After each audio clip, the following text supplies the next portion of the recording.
Que la paix, la miséricorde et les bénédictions d'Allah soient sur vous. Assalamu alaikum wa rahmatullahi wa barakatuh. Alors si vous êtes triste car on vous a calomnié, vous ne savez pas comment faire, vous êtes triste de cette situation, alors voyons aujourd'hui à la lumière du Coran comment la mère des croyants, Maryam alayhi salam, a affronté justement cette tristesse-là. Alors on dit justement dans la sourate Maryam qu'elle va dire « Malheur à moi, que je fusse morte avant cet instant et que je fusse totalement oubliée ». Elle sait que les gens vont la calomnier parce qu'elle a eu cette naissance immaculée de son fils alors qu'elle n'avait pas eu de rapport avec un homme. Elle va voir ce bébé-là et elle a peur du regard des gens, elle a peur que les gens la calomnient alors qu'elle n'a rien fait, c'est pendant qu'elle est pure et que Allah lui a fait ce cadeau, mais elle sait que l'être humain est méchant et qu'il va lui dire donc des paroles qui vont lui faire mal. Et là, on voit que Allah subhanahu wa ta'ala va lui dire la tahzan, ne t'affiche pas, ne sois pas triste. Donc l'ange va rapporter que Allah subhanahu wa ta'ala a placé à ses pieds une source et Allah va la nourrir subhanallah après cet effort donc d'accoucher, il va lui donner des dattes fraîches et mûres comme on le lit dans la sourate Maryam. Et Allah lui dit mange donc et bois et que ton œil se réjouisse, sois triste, sois heureux subhanallah, n'aie pas peur. Je vais m'occuper entre guillemets de toi.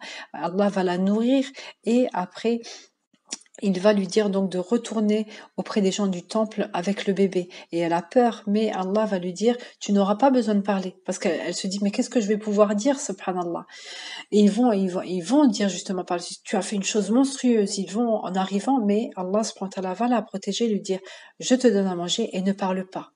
Elle dit, et subhanallah, elle ne sait pas qu'est-ce qui va se passer. Mais Allah va dire à l'ange de lui rapporter justement, de dire aux gens qu'elle est en train de jeûner, qu'elle ne peut pas parler. Le jeûne à l'époque n'était pas qu'un jeûne de nourriture, il s'abstenait également donc de parler comme on le voit avec Maryam alayhi salam.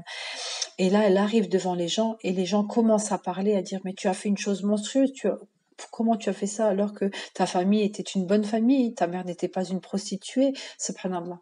Et là, Allah subhanahu wa ta'ala va encore une fois défendre notre mère Maryam alayhi salam et Isa, donc Jésus va parler et va leur dire, je suis vraiment le serviteur d'Allah et il m'a donné donc le livre et m'a désigné prophète. Et où que je sois, il m'a rendu béni, il m'a recommandé tant que je vivrai la prière et la zakat.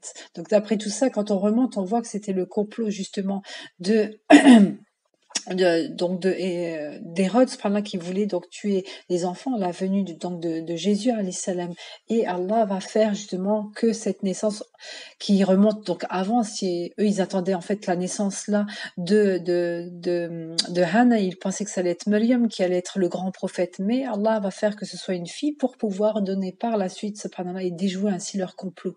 Donc on voit à travers ça, Maryam a eu peur, elle a été triste, en fait elle avait peur que les gens la calomnie et c'est la première chose qu'ils vont faire en la voyant avec un bébé, mais c'est Allah subhanahu wa ta'ala qui va la défendre, qui va la nourrir, et on voit justement qu'est-ce qu'il faut faire donc dans ces moments-là.